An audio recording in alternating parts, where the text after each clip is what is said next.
건강 우리가 잘 챙기시기를 바라고, 이게 아마 코로나 이후에 마스크를 벗는 일은 아마 쉽지가 않은 세대를 살아가게 될 거라고 학자들 이야기입니다. 아마 코로나가 진정이 돼도 똑같은 현상은 계속될 거다 하는 것이 많은 학자의 예측인데, 우리 건강을 잘 챙겨서서 또 마스크 쓰고 예배하는 일은 아무 문제가 없는 것 같아요. 우리 그렇게 준비하고 잘 건강을 지켜주시기 바라고, 또 차량 안에서 특별히 나만을 위한 이 아니라 다른 분을 위해서라도 마스크를 꼭 착용을 해 주시면 고맙겠습니다. 또 예배에 참석하는 우리 일부 예배도 실시간으로 예배 참여하는 집에서 우리 예배 드리는 모든 분들은 우리 생방송 5분 전에 언제나 방송 시작점을 알려주고, 또 이렇게 유튜브로 방송이 되는 줄 압니다. 같이 예배 드릴 때 경건한 마음으로 같이 예배 드리면 감사하겠고, 또 구독 신청을 한 번만 해 놓으면 계속해서 그 시간 되면 바로 또 울려주니까 예배에 같이 들어가기가 좀 쉬우리라고 생각합니다. 꼭 그렇게 구독 신청을 해서 예배에 같이 참석해 주시면 더욱 고맙겠습니다. 지난 한 주간 부흥회를 위해서 또 기도해 주신 것도 심심하게 감사를 드립니다.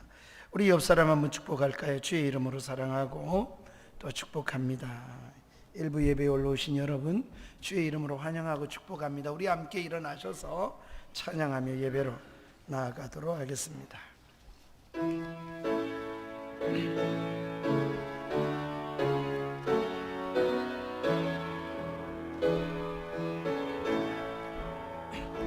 찬양하라 내 영혼아, 찬양하라 내 영혼아, 온 마음과 정성 다하여 주 찬양하라.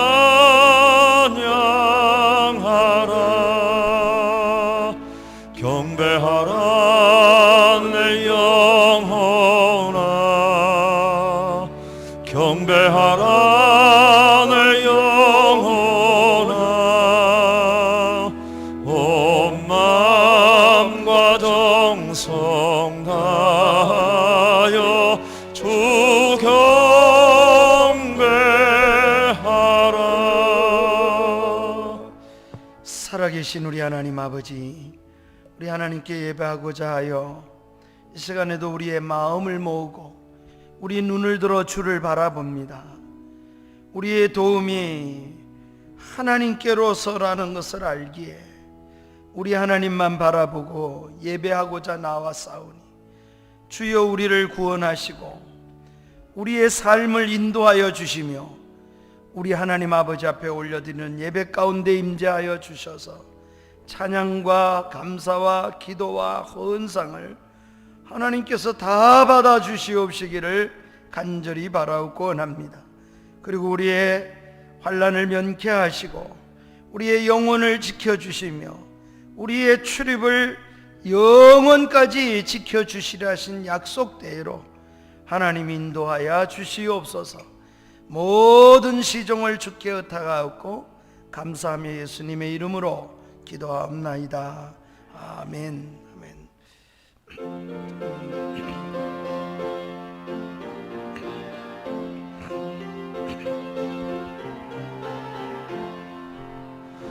내 진정 사모하는 친구가 되시는 구주 예수님은 아름다워라.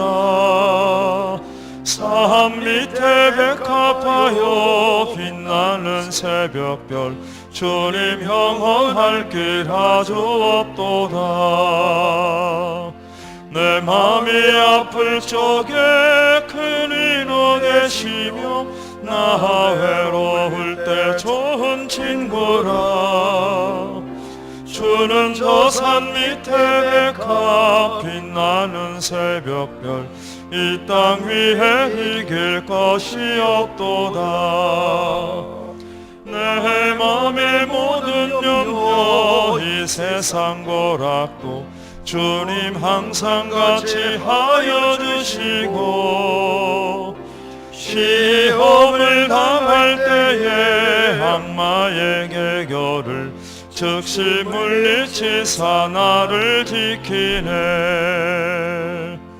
온 세상 날 버려도 주 예수 안 버려 끝까지 나를 돌아보시니.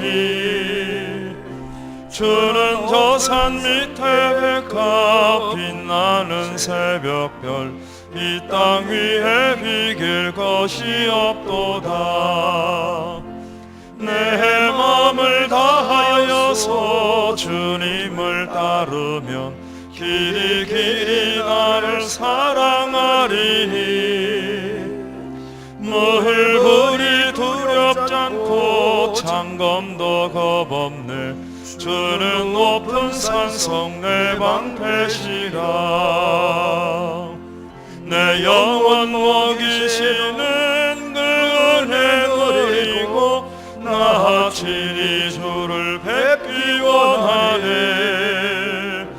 주는 저 산 밑에 백합 빛나는 새벽별 이 땅 위에 비길 것이 없도다.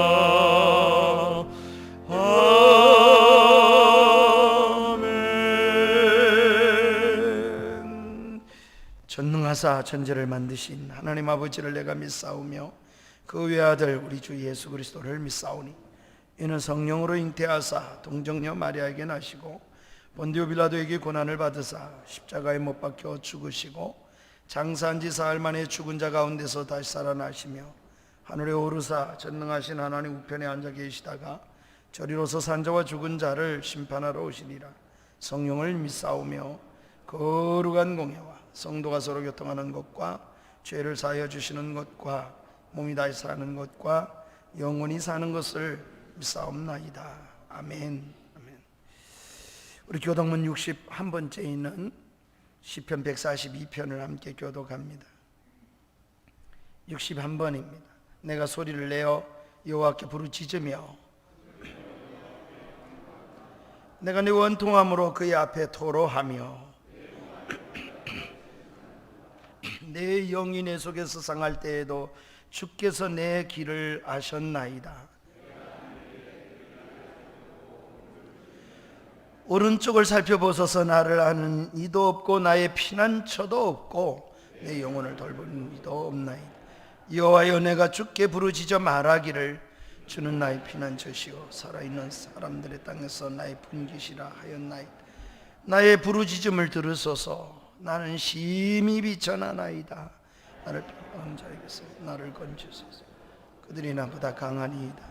내 영혼을 옥에서 이끌어내사 주의 이름을 감사하게 하소서.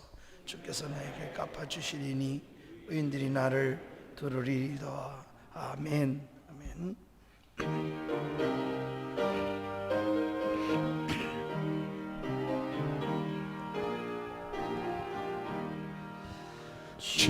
지금까지 지내온 것 주의 크신 은혜라. 한이 없는 주의 사랑 어찌 이루 말하랴. 자나깨나 주의 손이 항상 살펴주시고 모든 일을 주 안에서 형통하게 하시네. 몸도 맘도 연약하나 새 힘받아 살았네. 물붓듯이 부으시는 주의 은혜 족하다. 사랑 없는 거리에나 험한 산길 헤맬 때 주의 손을 굳게 잡고 찬송하며 가리라. 주님 다시 배울 날이 날로 날로 다가와 무거운 짐 주께 맡겨 벗을 날도 멀잖네. 나를 위해 예비하신 고향 집에 돌아가 아버지의 품 안에서 영원토록 살리라.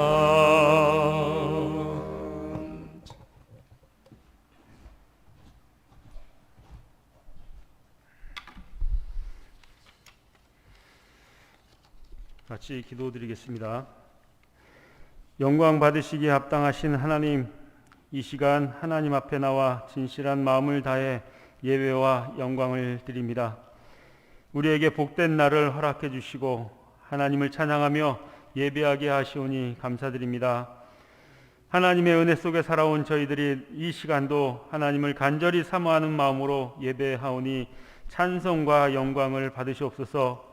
사랑의 하나님, 저희들의 삶 가운데 늘 함께 하시며 생사화복을 주관하신 줄 믿습니다.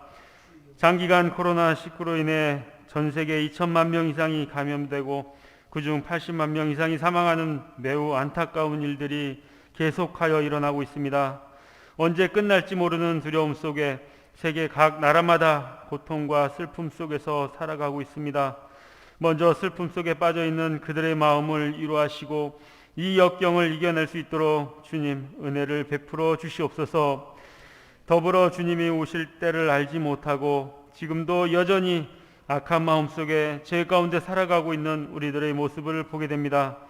아버지 하나님, 우리들을 불쌍히 여겨주시고 믿음의 눈을 밝히사 세상을 향하던 눈이 이제는 주님을 향해 바라보는 눈으로 바뀌어질 수 있도록 성령 하나님께서 주관하여 주시옵소서. 이 나라를 긍휼히 여기사 지금 이 시간에도 주님 앞에 부르짖어 기도하는 주님 자녀들의 기도를 들어주시고 그들 가운데 하나님의 의를 세우고자 하는 자들을 통하여 이 나라가 주님의 말씀 안에 바로 설 수 있도록 은혜 내려 주시옵소서. 주님께서 세우신 이 교회를 통하여 온전히 하나님의 영광을 드러내는 교회가 되게 하시고 빛과 소금의 역할을 충분히 감당하여 주님의 나라를 소망하며 함께 협력하여 선을 이루는 교회 공동체가 되기를 소망합니다. 또한 묵묵히 주님의 이름으로 섬김을 다하고 있는 모든 성도들 마음을 위로하시고 코로나로 인하여 예배에 나오지 못하는 성도들이 주님을 잊고 살아가지 않도록 또한 틈틈이 파고드는 사탄의 유혹과 시험에 넘어지지 않도록 성령 하나님께서 항상 보호 인도하여 주시옵소서. 이 시간 예배를 드리는 모든 성도들의 마음을 평안하게 하시고 각자의 생활 속에 주관하셔서 하나님께 기도하는 작은 목소리에도 귀를 기울여 그들의 간절한 기도를 들어주시고 사탄의 유혹과 나약한 믿음으로 인하여 지은 죄로 인해 주님을 떠나거나 멀리하지 않도록 전능하신 하나님의 오른팔을 들어 보호하여 주시기를 간절히 기도드립니다. 이 시간 저희가 드리는 이 예배가 온 마음을 다하여 드리는 예배가 되게 하시며 성령님이 인도하사 참된 예배자로 하나님 앞에 서게 하여 주시옵소서. 이 모든 기도를 들어 응답하여 주실 것을 믿으며 우리를 사랑하시는 예수님의 이름으로 기도드립니다. 아멘.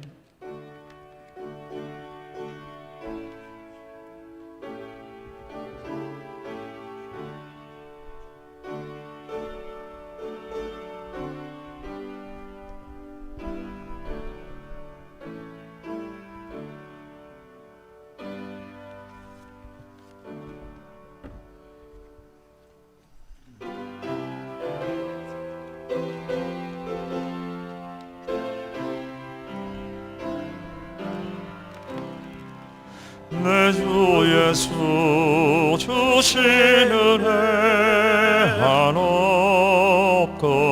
한없건만 내 주 앞에 이 적은 것 다 드리니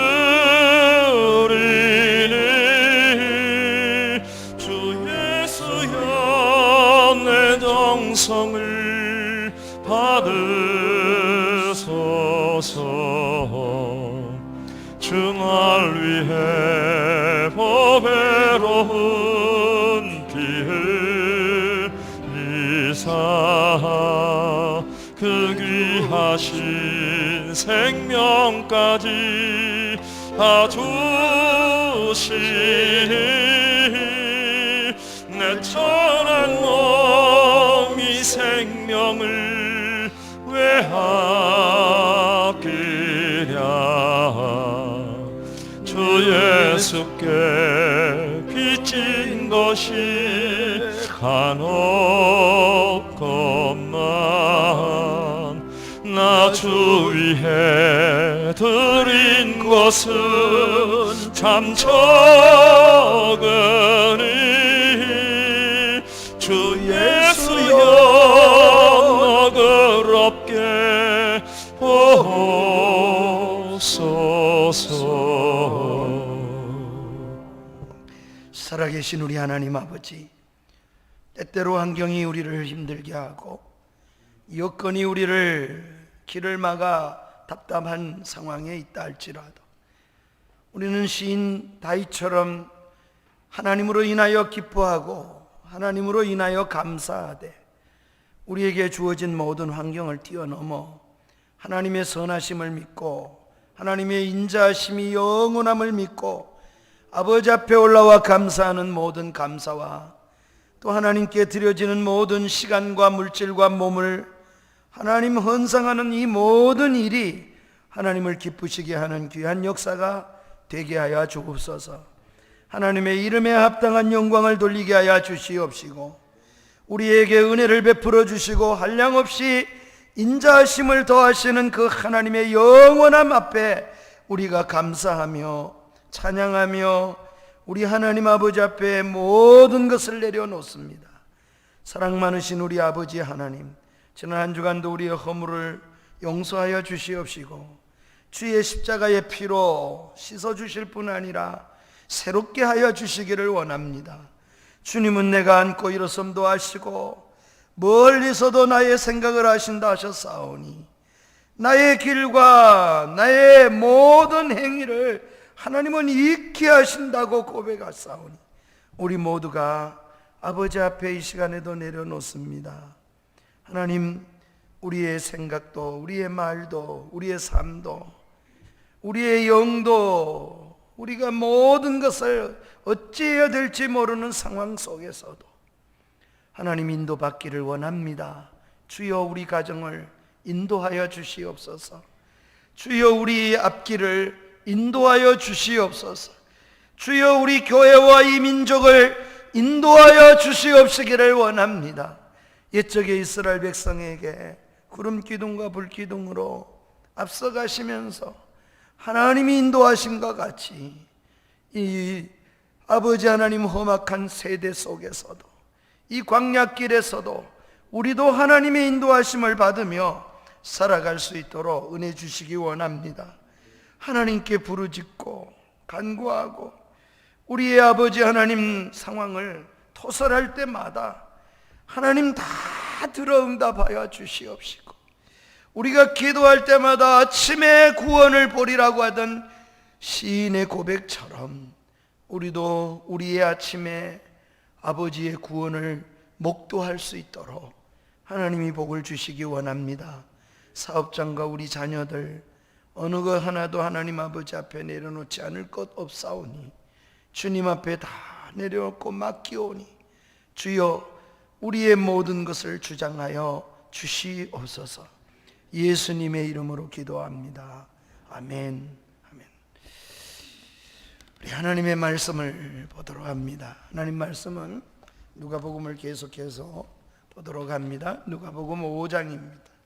신약성경 누가복음 5장. 오늘은 29절부터 우리 39절까지 좀 길지만 한 번 더 읽겠습니다. 29절부터 39절까지를 읽겠습니다. 우리 한 목소리로 함께 읽습니다.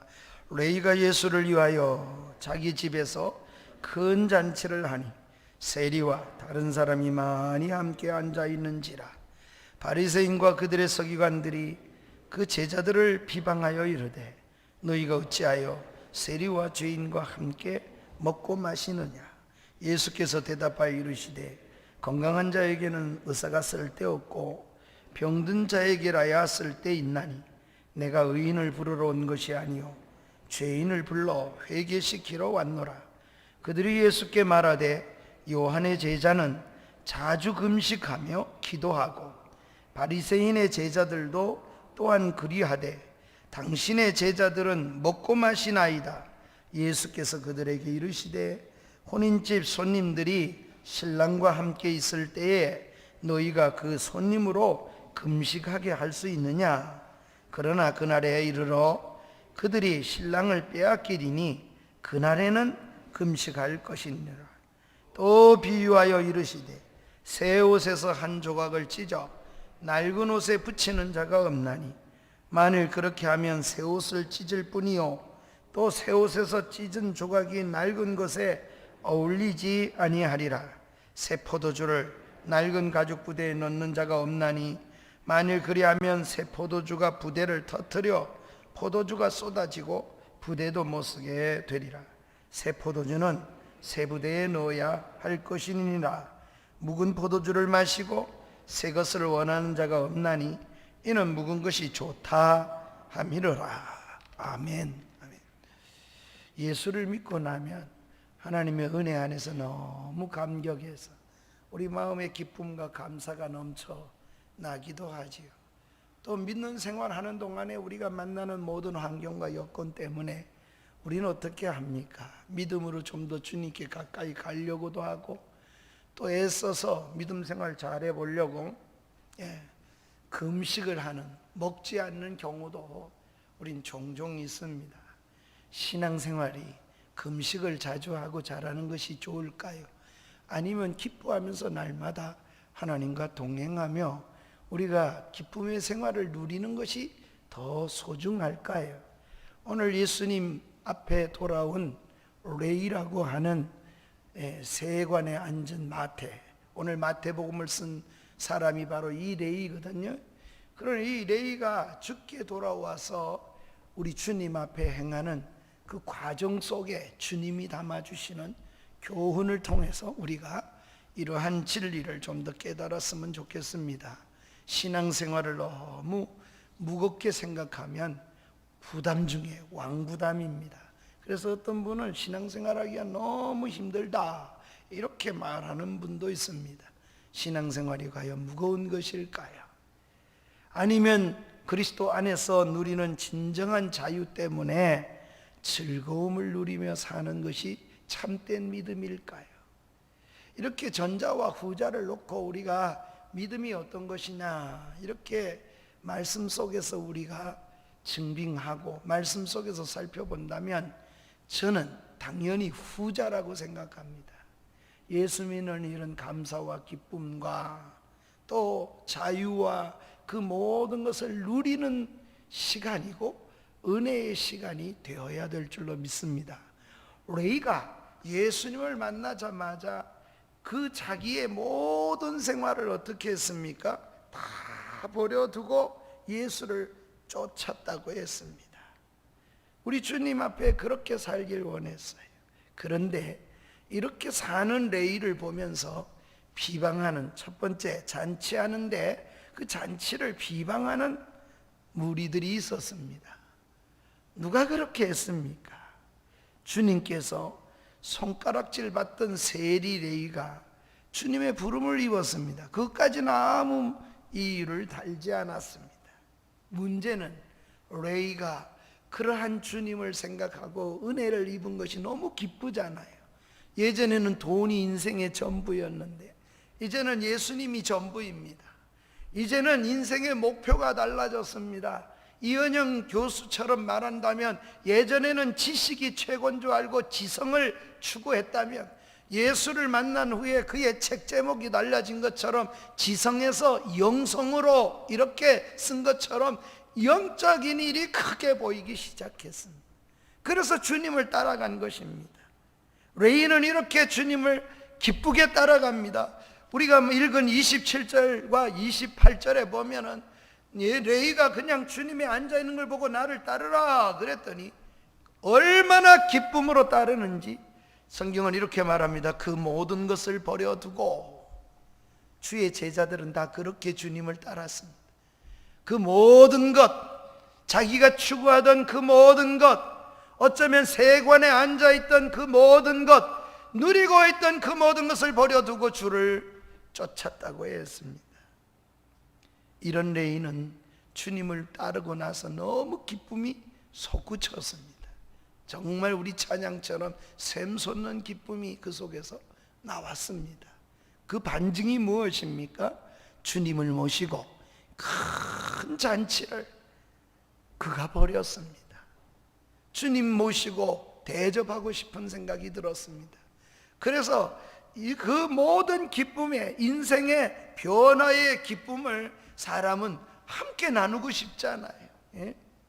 슬프고 내가 괴로운 일은 누가 알까봐 숨기기도 하지만 너무 기쁜 건 입에서 저절로 자랑이 되잖아요. 여러분, 우리 자녀가 너무너무 내가 생각한 것보다 공부를 잘했다, 내 아들이 어느 날 갑자기 직장이 남보다도 정말 탁월하게 좋은 직장에 들어갔다, 입에서 달고 살고 싶은 마음이 없는 사람이 어디 있어요? 저절로 나오죠. 기쁨은 이렇게 밖으로 터져 나옵니다. 인생의 변화를, 정말 그 변화를 기쁨으로 레이가, 마태가 받아들였습니다. 29절에 보면 이렇게 말씀합니다. 레이가 예수님을 인해서 자기 집에서 큰 잔치를 하니, 큰 잔치를 벌였어요. 이 기쁨을 같이 나누고 싶었던 겁니다. 이 변화를 함께 나누기 위해서 잔치집을 만든 겁니다. 큰 잔치라고 성경이 언급을 합니다. 이 기쁨을 모르는 사람이 얼마나 많아요. 정말 예수님을 영접하고 나면, 전 이런 표현을 썼어요. 고등학교 2학년 때를 발이 땅에 닿지 않는 것 같았다. 한 1년 동안은 정말 붕붕 떠가지고 다닌 것 같아요. 환경이 하나도 달라진 게 없었어요. 여전히 그죠? 아침 저녁 수제비 먹는 것도 같고, 일하러 가야 되고, 학비도 벌어야 되고, 먹는 것도 벌어야 되고, 동일하지만 내 마음은 그랬어요. 얼마나 기쁨이 넘쳤는지, 제가 야고보서를 참 좋아했는데 읽고 또 읽고, 얼마나 읽은지, 읽다가 또 너무 좋으니까 한 성경을 너무 좋아하다 보면 찢었어요. 성경을 찢는다는 게 좀 그렇긴 해도, 그래서 호치컷을 찍어서, 그래야 포켓에 들어가니까 접어서 주머니에 넣어놨다가 또 읽고, 고등학교에 하도 읽었더니 야고보서 5장은 그냥 저절로 외워지더라고. 또 읽고 또 읽으면 외우죠. 외워. 요한 1, 2, 3서도 그렇게 외웠고, 요한계시록 1장부터 11장도 그렇게 외웠던 거예요. 그냥 고등학교 그 3년 1년 동안에 거의 성경을 외우는 일을 많이 할 수 있었던 거예요. 얼마나 기쁨이 되니까 읽게 되고, 읽게 되니 또 입에서 중얼거리고, 중얼거리니까 내 남고, 내 남으니 그렇게 되는 거 아니겠습니까? 사랑하는 여러분, 예수님을 만난 참된 기쁨을 여러분 누려보신 적이 있습니까? 이 마태 레이가 주님을 만나고 그런 기쁨을 누렸어요. 전에 세관에 앉아서 돈 들어오는 것, 그런 기쁨보다도 다른 무슨 아주 영혼이 만족하는 기쁨 말입니다. 이렇게 기뻐해서 잔치를 하는데, 그 잔치를 비난하는 무리들이 있었습니다. 조롱하는 무리들이 있었어요. 그들이 바로 바리새인과 서기관들이라고 했습니다. 그들은 오랫동안 자기들의 신앙이라고 하는 전통을 지켜왔고, 누구보다도 신앙생활을 열심히 한다고 하는 사람들이었습니다. 이들이 이런 모습을 보고 비난을 했어요. 크게 두 가지 면의 비난을 했습니다. 먼저는 우리가 지난주에 살펴본 대로 뭘 비난했습니까? 한번 따라합시다. 죄인과 함께 먹고 마신다. 이게 말이 되냐? 왜 죄인들하고 잔치를 하고 먹고 마시느냐? 이렇게 30절에 보면 그 이야기를 가지고 비방을 한 겁니다. 그러니 사실은 레이를 향하여 비방하는 것도 되지만 레이가 아니라 거기에 앉아있는 예수님을 향하여 그같이 말을 한 겁니다. 사랑하는 여러분, 우리가 믿음대로 살면 세상은 우리를 비방할 수 있어요. 그때마다 여러분 너무 두려워하지 마세요. 그 비방은 나를 향한 것일 수도 있지만 실상은 예수님을 향한 것이에요. 그럼 누가 더 반응을 하시겠어요? 예수쟁이들, 예수 믿는 것들 이렇게 말하잖아요. 겉들은 나지만 예수님에게 이름에 욕을 돌리는 일들이 일어나는 겁니다. 그래서 주님은 이것에 대해서 답변을 주셨습니다. 나는 의인을 부르러 온 것이 아니고 죄인을 부르러 오셨다. 오히려 주님은 그 말에 답변을 그렇게 주셨습니다. 건강한 자에게 의원이 있을 때 있겠느냐? 병든 자에게 의원이 있을 때 있겠냐? 나는 고치기 위해서 의원으로 이 세상에 이 사명 때문에 왔는데 죄에 있다 하는 사람을 내가 치료하러 온 것이다. 오히려 이렇게 주님이 선언하시면서 말씀으로 그들의 문제를 해결해 주셨습니다. 또 다른 오늘 두 번째 비난이 있습니다. 또 다른 비난은 오늘 중점으로 우리가 좀 살필 말씀이 되겠는데, 이 비난이 한 번으로 주님이 이렇게 말씀하니까 또다시 다른 비난을 가지고 비난을 하는 것이 계속 이어졌습니다. 오랜 역사 속에서 이런 고민을 하는 사람들이 실제로 예수 믿고 나도 이런 분들이 많이 있어 왔어요. 기독교 역사 속에서도 이 두 번째 고민은 여전히 많이 있어 왔습니다. 바리새인과 서기관들이 자기들이 고정적으로 지켜오던 한 전통이 또 하나가 있었습니다. 그것은 계속 이어오던 전통입니다. 관습입니다. 마치 이걸 진리인 줄 알고 그렇게 지켜왔던 그 관습과 전통을 가지고 주님에게 또다시 비난하며 질문을 했습니다. 그 비난의 내용이 무엇입니까? 33절이 그 비난의 내용이 옵니다. 33절에 보면 그들이 예수님께 다시 이 답변을 듣자마자 질의를 합니다. 요한의 제자, 세례 요한의 제자들은 자주 금식하는데 우리도 자주 금식하는데 예수님과 예수의 제자들은 왜 금식하지 않느냐? 왜 먹고 마시느냐? 먹고 마시는 문제를 가지고 시비를 겁니다. 그러니 큰 잔치를 벌여놓았는데 금식에 대한 것을 오늘 좀 교훈을 생각해 보려고 합니다. 두 번째로 예수님에게 문제를 겪은 것은 먹고 마심의 문제입니다. 우리가 인생을 살아가는 데 있어서 먹는 것과 마시는 것 없이는 우리 인생을 살아내기가 어렵죠. 그리스도인들도 먹고 마심에 대한 주님의 가르침을 잘 마음에 담으시는 게 좋겠다 생각됩니다. 이 물음에 주님이 답변을 하실 때 아주 재미있게 우리 주님이 대답을 하셨습니다. 뭐라고 대답을 하셨는가 하면, 혼인집에서 신랑과 함께 있으면 금식하는 사람이 어디 있겠느냐. 혼인집이 잔치집이잖아요. 결혼식이 너무 즐겁잖아요. 너무 축복해 줄 만한 일이잖아요. 신랑이 거기에 있는데 더더구나 유대인들은 잔치를 어떻게 하냐? 이게 일주일 잔치를 한다. 일주일. 그러니 결혼식 잔치는 지금도 즐거움입니다. 저녁에 주로 시작이 되어서 계속되어지는 잔치가 되어지는 겁니다. 그런데 잔치를 열어놓고 먹지를 않는 거예요. 마시지를 않는다. 그런 사람이 어디 있겠느냐. 34절부터 35절에는 주님이 이렇게 말합니다. 34절에 보니까 신랑과 함께 있을 때 너희가 그 손님으로 금식하게 할 수 있는, 손님이라도 금식할 수 있게 하겠느냐, 이렇게 말씀하시며 35절에 보면 이렇게 말합니다. 그러나 신랑을 빼앗기리니 그날에는 금식하리라. 이 본문에 보면은 예수님께서 35절에 그날에는 이런 말을 해요. 그날이 있어요. 그날에 금식한다고 했는데 주님이 강조하는 게 뭡니까? 그날에는 금식할 것이니라. 그날에 이르러 그 날이 있다는 거예요. 즉 때를 잘 분별해야 한다는 겁니다. 주님과 함께 있을 때에는 이런 말이에요. 주님과 함께 없을 때에는 그 때를 잘 분별해서 신앙생활하는 것이 믿음의 삶의 걸음입니다. 이게 믿음으로 살아내는 지혜예요. 주님과 함께 있을 때냐 아니냐, 주님이 계시냐 안 계시냐, 주님의 사람들은, 하나님의 사람들은 금식해야 되느냐 안 해야 되느냐, 이런 것이 일상이 아니라 금식하는 것은 때에 맞추어서 하는 거다, 이런 말입니다. 그 때가 뭐냐? 신랑을 빼앗겼을 때, 잃어버렸을 때, 그때는 하는 거라는 겁니다.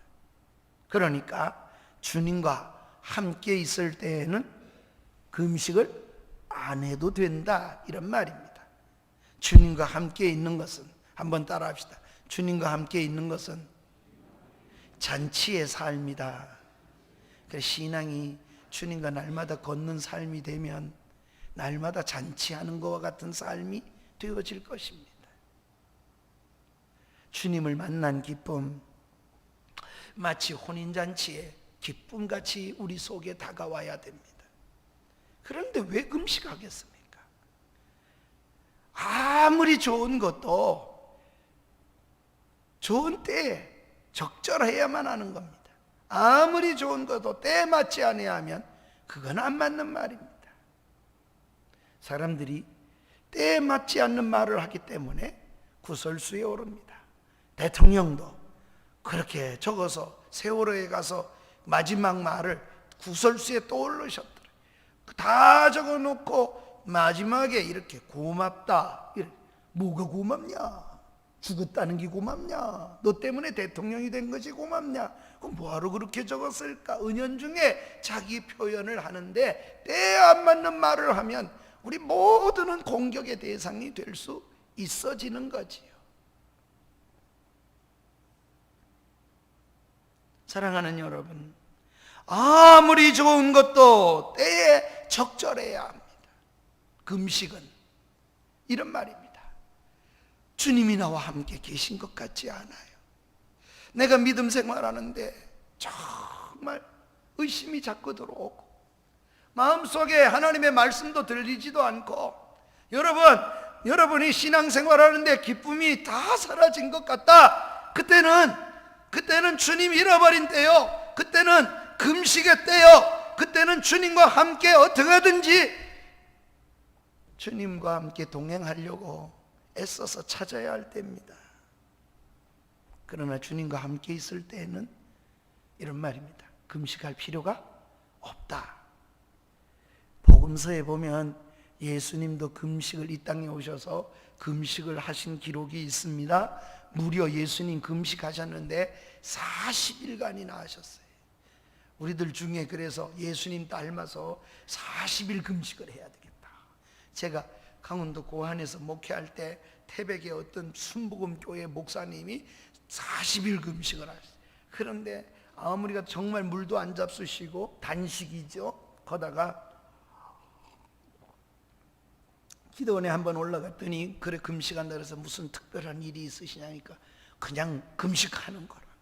그냥 금식을 왜 하는지는 잘 모르지만 하여튼 금식을 하시는데 40일 하는 딱 적어놨어요. 40일 디데이 40일, 그리고는 하루 지나가면 39일, 또 마이너스 38일 이렇게 적었는데 무려 며칠 만에 31일 만에 갑자기 돌아가셨어요.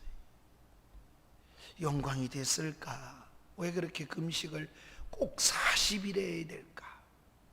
예수님과 내가 같다 이렇게 보여주고 싶은 것은 혹시나 아닐까? 그러진 않았을 거라고 생각하지만 제 생각이 여러 생각은 들었습니다.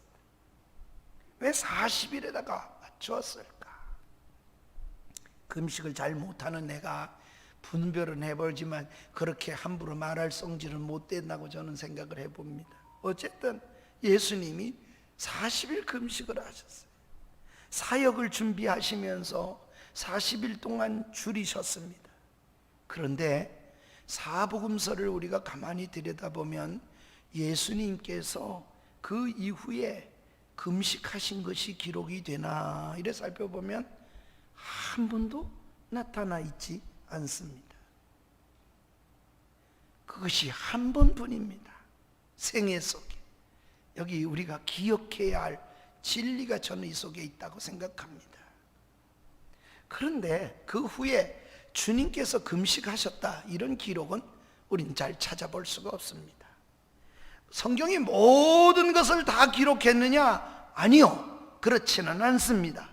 그렇다 할지라도 그러면 예수님이 사복음서에 또 하실 수도 있지 않느냐? 그걸 인정하더라도 성경의 큰 흐름의 맥락이 있어요.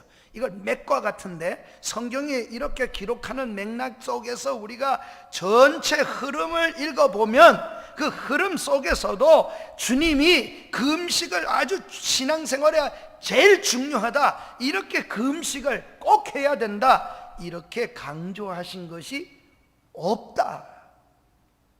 이것은 성경이 전체 흐름 속에 주시는 교훈이라고 생각합니다. 그리스도인의 삶에, 그리스도인으로 살아가는데 삶의 금식을 두지 않았습니다. 오히려 시장하시면 잡수실 걸 찾으셨고, 목마르면 예수님께서 앉으셔서 내게 물 좀 달라, 그렇게 주님이 요구하시는 부분이 훨씬 더 많이 기록되어 있습니다.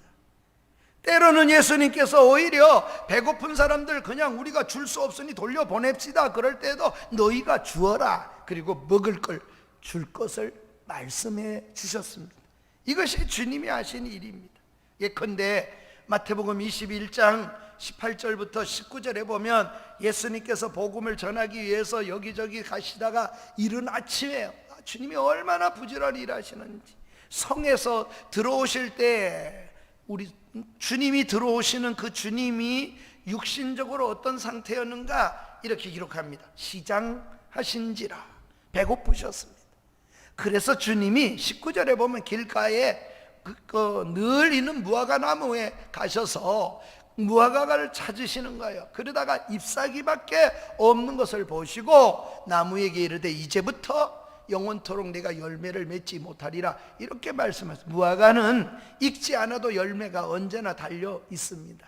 그러니까 무화과가 열리지 않은 나무를 저주하신 사건을 기록해 놨어요. 주님이 뭐 하시려고? 시장하셔서 잡수시기 위해서 가셨던 겁니다. 예컨대 우리가 잘 아는 요한복음 6장에 오병이어의 기적을 여러분 한번 깊이 생각해 보십시오. 사복음서가 이 오병이의 기적은 다 기록해 놓았습니다. 그만큼 예수님께서 보리떡 5개와 물고기 2마리를 가지고 5,000명을 먹인 사건은 너무나 놀라운 주님의 손길이고 주님의 능력의 표현이고 주님이 오셔서 하셔야 될 일 중에 아주 귀중한 일이었음을 보여주는 겁니다. 여기서 주님은 하루 종일 주님의 말씀을 듣는 사람들, 주님의 놀라운 사역을 듣고 영적으로 그들이 얼마나 풍성해졌습니까? 내가 예수님이 우리가 성찬식 때마다 제가 늘 낭독하는 것이 바로 이 오병이어의 기적 요한복음 6장 아닙니까? 너희 조상 모세가 주온 것이 아니다, 내가 준 것이다. 하늘로부터 내려온 나는 만나니, 예수님께서 만나 이야기를 그 설교 속에 담아 주신 겁니다. 그리고 영적으로 그들이 하나님의 음성을 다 들었잖아요. 영적으로 풍성해졌잖아요. 그랬으니까 이제부터는 예수님이 그러다 보니까 날이 저물었어요. 영적 양식을 많이 먹었으니까 이제는 그냥 금식해라 이러지 않아요. 제자들에게 오히려 주님께서 먹을 것을 주어라. 제자들이 뭐라고 했어요? 돌려보냅시다. 예수님 돌려보냅시다. 저물었습니다. 그러니까 더 이제 할 수가 없습니다. 그럴 때 예수님이 오히려 돌려보내자, 돌아가서 음식을 먹게 하자, 이렇게 할 때 주님 그렇게 하지 마라, 너희가 먹을 것을 주어라. 그래서 오병이어 기적이 일어나서 배불리 먹고 12강주를 남겼다. 주님은 만난 그들이 배고픈 채로 돌아가는 것을 주님이 원하시지 않으셨기에 그렇게 하셨겠지요. 또 유월절 잔치 이야기도 있습니다. 예컨대 예수님께서 죽음을 앞두고 유월절 잔치를 베풀었습니다. 십자가를 지시기 바로 전날, 잡히시기 전날 밤에 주님 뭐 하셨습니까? 지금 내일이면 엄청난 고통이 기다리고 있고, 내일이면 주님이 십자가를 져야 하시고 매를 맞으셔야 되고 홍포를 입으셔야 되고 침뱉음을 받으셔야 되고 십자가 위에 죽으셔야 된다는 걸 주님은 다 알고 계십니다. 그리고 그날 저녁에 주님이 유월절 잔치, 제자들과 마지막 만찬을 하셨습니다. 이것이 성찬의 기원이 되었기 때문에 어떤 사람은 이래요. 예수님이 배불리 먹은 게 아니다. 그렇게 생각할 수도 있을지 모르지만은 아니요, 식후에 예수님께서는 배불리 잡수셨던 겁니다. 그리고 나서 다시 떡과 잔을 가지고 성찬례식을 행하신 겁니다. 그러니 내일 십자가를 앞에 놓고도 주님 금식하거나 기도하지 않은 금식 기도를 한 게 아니에요.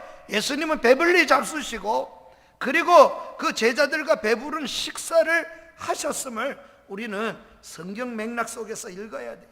주님이 한 번 금식한 것 이후에도 주님이 계속 금식하셨다는 말씀은 찾지 못하지만 잡수셨다는 이야기는 거듭되고 반복된다는 사실을 우리 맥락 속에서 읽어야 됩니다. 예컨대 요한복음 21장도 생각해 보십시오. 주님이 부활하신 후에 제자들을 찾아갔습니다. 부활하신 후에 예수님이 갈릴리 호수에서 고기 잡던 다시 본업으로 돌아간 그들을 부르셨습니다. 그리고 그들에게 주님이 하시는 일은 떡을 준비하시고 기적으로 잡은 고기를 가져와라. 그래서 예수님께서 숯불에 구워서 제자들에게 먹이셨다. 어떤 목사님이 그래요. 숯불구이가 언제부터 생겼느냐? 2000년 전에 예수님이 최초로 숯불구이 음식을 처음으로 제정하셨다. 그래, 정말 주님이 숯불구이로 그들의 배고픔을 밤새도록의 노고를 주님이 먹이셨어요. 이것이 주님이 보여주신 먹는 것과 관련된 기록들입니다. 누가복음에, 오늘 우리가 누가복음을 살펴봅니다만 누가복음의 속편 같은 것이 사도행전입니다. 똑같은 누가가 쓴 것입니다. 그 사도행전에는 예수님이 승천하신 후에 성령이 오순절날 강림하십니다. 성령이 강림하신 후에 그들의 삶을, 그들의 생활을 기록해 놓았습니다. 제자들이 금식하고 기도하고 금식하고 기도하고 금식하였다, 이런 말이 아니에요. 그런 말이 나오지 않습니다. 오히려 그들이 성령의 충만함을 받았습니다. 그리고 교회에 있든지 집에서 모이든지 모이면 그들이 특징이 있었어요. 그 특징이 무엇입니까?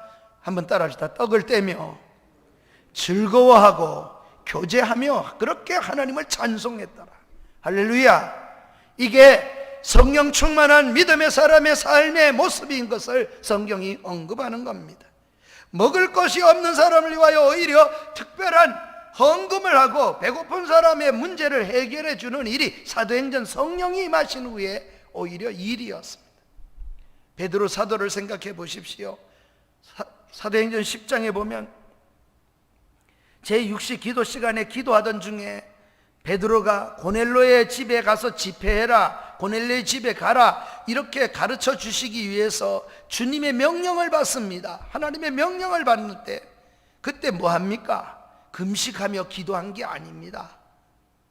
기도하는 시간에 시장함을 오히려 아를렸어요. 사도행전 10장 9절부터 10절에 보면 기도하면서 그가 오히려 지붕에 올라가 기도하다가 제6시에 배고픔이 느껴졌는지 먹고자 준비하라고, 그 시장하여 먹고자 할 때 사람들에게 뭐 했어요? 오히려 먹는 걸 준비시켰다고 이야기하고 있습니다. 이처럼 그리스도와 함께 있을 때에는 금식할 이유가 없는 것입니다. 모두가 금식을 많이 하니까 저 사람 믿음 좋다, 그런 소리에 현혹되지 마십시오. 오히려 그런 것은 기독교의 진리를 쫓는 것이 아니요 진리를 역행하는 것이에요. 성경을 역행하는데 믿음 좋은 사람처럼 포장되는 일들이 오늘도 있습니다.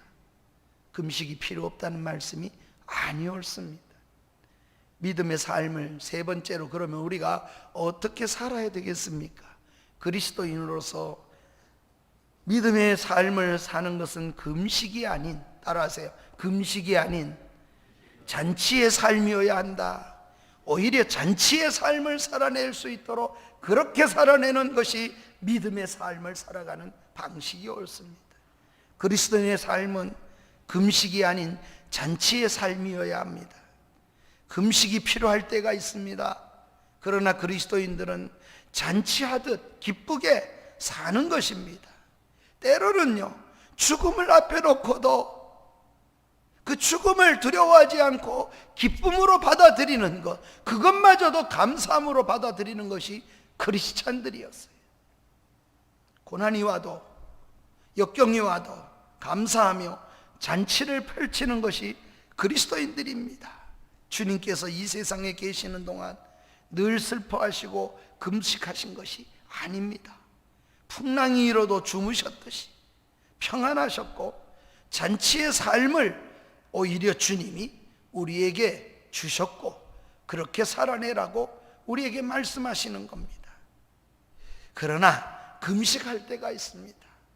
죄를 짓고 주님을 잃어버렸다면, 주님을 은혜를 놓쳤다면 그때는 애써 금식해야 할 일입니다.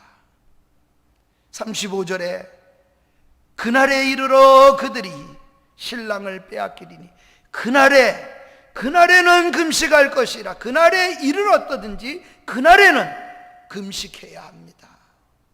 주님과 관계가 파괴되고 삶에 왜 살아가는지, 왜 살아야 되는지, 사명이 희미해지고 가야 갈 길이 분명해지지 못하고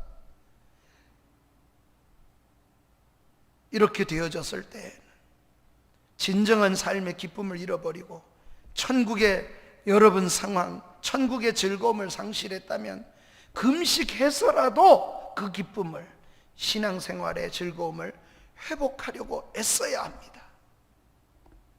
그러나 일반적인 어떤 상황에서는 잔치하는 듯 해야 하는 것입니다. 그러기에 우리는 한 가지 꼭 가지고 살아야 될 원리가 하나 있습니다.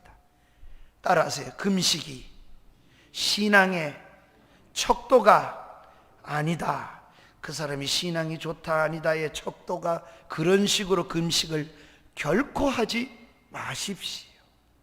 금식을 하지 않으면 신앙이 좋지 않은 것처럼 오해해서도 안 되는 것입니다. 금식을 자랑거리나 자기의 의로 내가 이렇게 40일 금식했어, 내가 목회하는 동안에 40일 금식을 몇 번 했어, 이러고 그걸 금식한 걸 자랑하기 위해서 금식하지를 마십시오. 그렇게 금식하는 것은 오히려 하나님 앞에 옳지 않은 것입니다. 오히려 자기 의를 삼으려고 하는 신앙의 위험이요, 시험의 큰 신앙의 적이 될 수 있어요. 일주일에 2번씩 금식한다고 자랑하던 바리새인들입니다. 그러나 주님은 그들을 결코 칭찬하지 않으셨습니다. 오히려 고난 가운데서도 잔치하듯이 살지 못하면 그것이 바로 바른 신앙, 건강한 신앙이 되지 못한 것입니다. 위기가 왔는데 저 사람은 저렇게 사업이 망했는데 뭐가 좋다고 저렇게 평안을 누리고 기뻐할 수 있을까? 가만히 그를 들여다보니 믿는 사람이구나, 예수 믿기 때문에 저러는가 보다.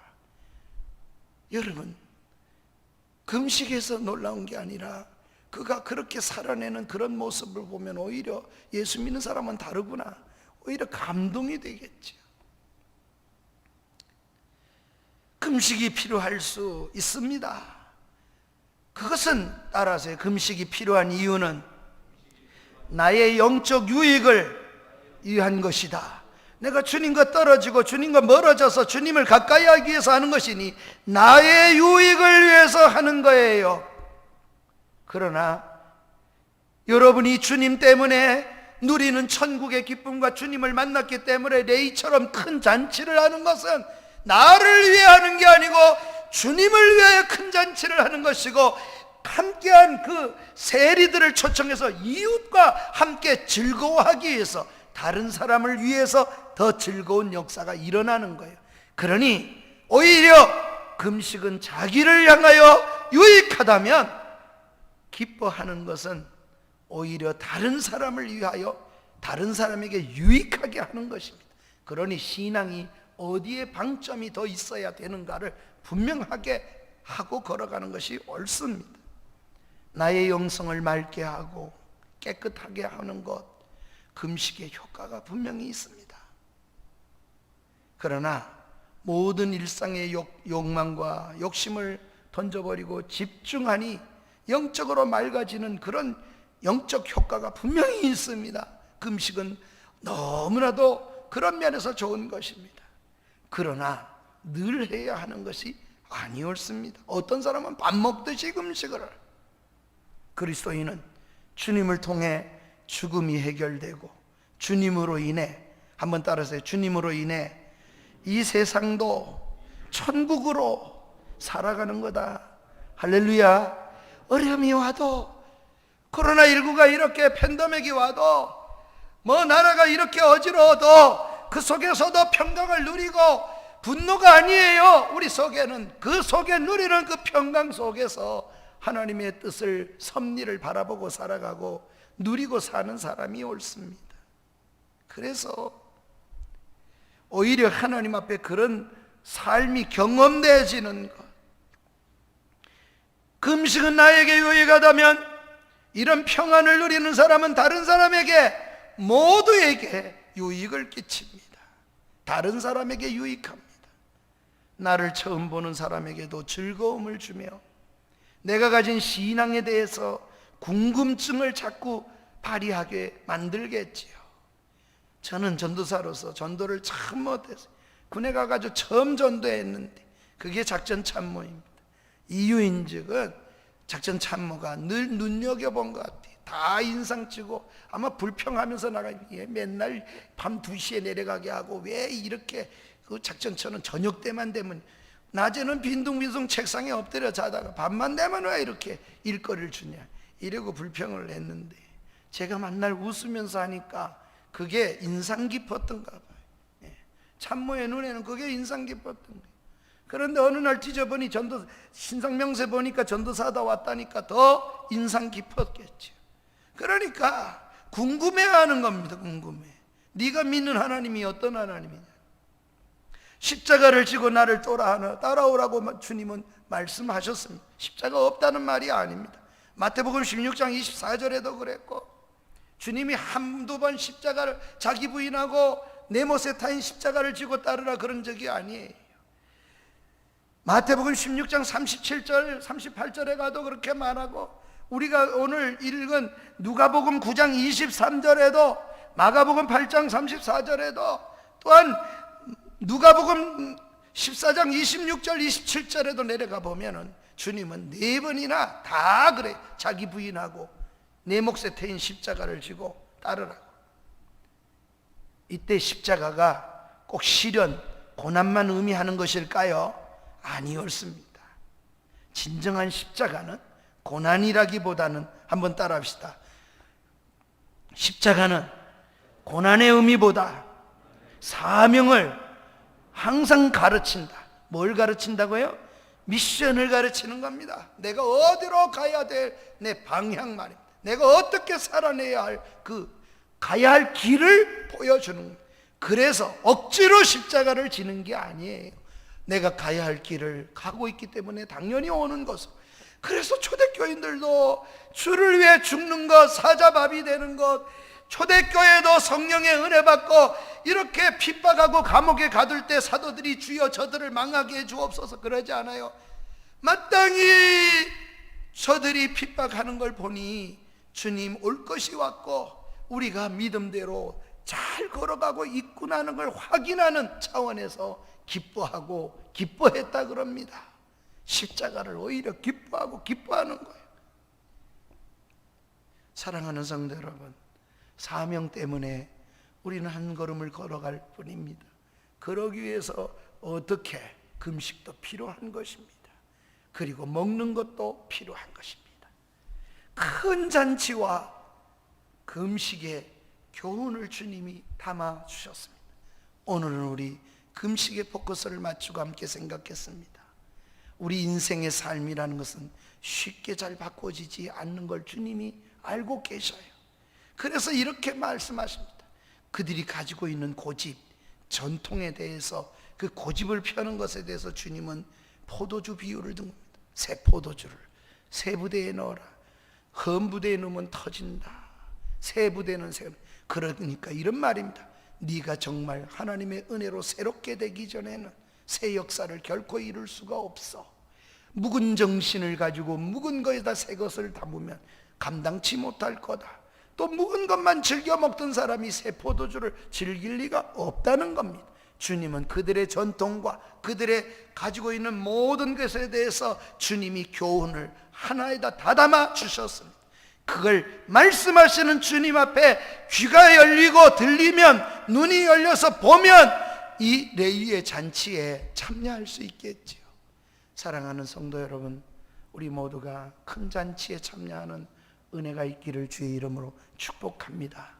우리의 신앙생활이 다른 사람이 볼 때 기이할 만큼 그 어려움 속에서, 그 질병 속에서도 어떻게 감사하고 기뻐하는지, 하나님 때문에 이렇게 살아내는 오히려 믿음의 걸음이 되어지기를 축복합니다. 우리 이 말씀을 기억하며 438장 일어나셔서 함께 찬양을 드리겠습니다. 내 영혼이 은총 입어. 우리가 높은 산이나 거친 들이나 초막이나 궁궐이나 중요하지 않아요. 환경은 내 주 예수 모신 곳이 그 어디나 하늘나라이기 때문에 그 기쁨을 잃어버리지 않고 사는 것이 신앙입니다. 438장 우리 함께 드리겠습니다.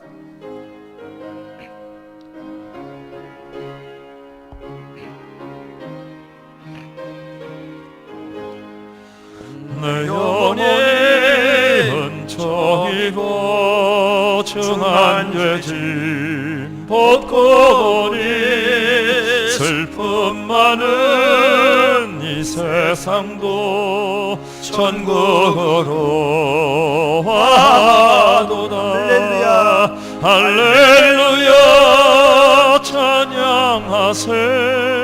내 모든 죄 사함받고 주 예수와 동행하니 그 어디나 하늘나라. 주의 얼굴 뵙기 전에 멀리 뵈던 하늘나라 내 맘속에 이루어지니 날로 날로 가깝도다. 할렐루야 찬양하세. 내 모든 죄 사함받고 주 예수와 동행하니 그 어디나 하늘나라. 높은 산이 거친 들이 초막이나 궁궐이나 내 주 예수 모신 곳이 그 어디나 하늘나라. 할렐루야 찬양하세. 내 모든 죄 사함받고 주 예수와 동행하니 그 어디나 하늘나라. 할렐루야 찬양하세. 내 모든 죄 사함받고 주 예수와 동행하니 그 어디나 하늘나라. 우리 말씀을 기억하며 다짐 기도를 드리십시다. 오 주여, 내가 주님으로 인하여 말씀을 받고 은혜 가운데 살게 하여 주시옵소서. 은혜를 잃어버리거들랑 주여 나로 하여금 금식을 해서라도 주님 앞에 회복되는 은혜를, 반드시 회복하는 은혜를 나로 하여금 생애 속에 가질 수 있도록 주님이 늘 일깨워 주시옵소서. 더 나아가서 더 중요한 것, 주여 내가 행복하게, 내가 예수님과 함께 잔치하듯이 그렇게 살아가는 인생이 되게 해 주옵소서. 내 삶이 기쁨이 되게 하옵시고, 내가 자녀 기름이 기쁨이 되게 하시고, 내가 걸어가는 인생, 내가 늙어갈수록, 나이가 들어갈수록 내 이웃과 함께 기뻐하며 살아낼 수 있도록 은혜를 주옵소서. 우리 주여 한번 부르고 다짐의 기도를 드리겠습니다. 주여, 걸어가신 우리 하나님 아버지, 우리의 중한 죄짐을 다 벗겨놨습니다. 레이가 기뻐하듯이, 큰 잔치를 벌였듯이, 이 세상이 슬픔도 많고 이 세상이 아버지 하나님 고통도 많다 할지라도 우리 모두가 찬양처럼 할렐루야 찬양하게 하옵소서. 그 이유는 주 예수께서 우리와 동행하기 때문입니다. 우리가 그렇게 멀리 배던 하늘나라 내 맘속에서 날마다 이루어지게 하시고, 또 주님 때문에 초마기도 궁궐이도 잘 살아도 못 살아도 하나님 사명 때문에 내가 여기 있고 감사하며 살아낼 수 있는 하나님의 사람 되게 하여 주옵소서.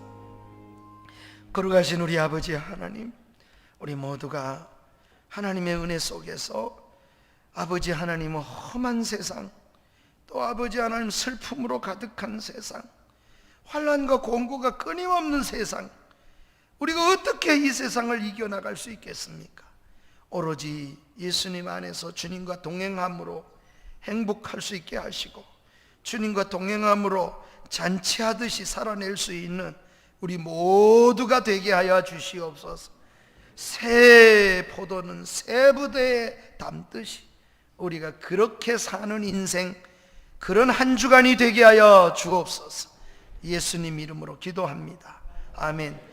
이젠 우리 주 예수 그리스도의 은혜와 하나님 아버지의 사랑하심과 성령님의 교통하심, 말씀 붙잡고 하나님 앞에 믿음으로 한 주간을 그렇게 살아내기를 다짐하고 그렇게 간구하며 나서는 모든 성도들 머리머리 위에, 우리 남부전원교회 위에, 또 아버지 올라오든지 가정에서 이 시간 기억하며 예배하는 모든 심령들 머리머리 위에 이제로부터 영원토록 함께 있을지어다.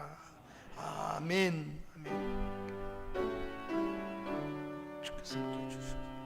하나님 역사에 주시옵소서.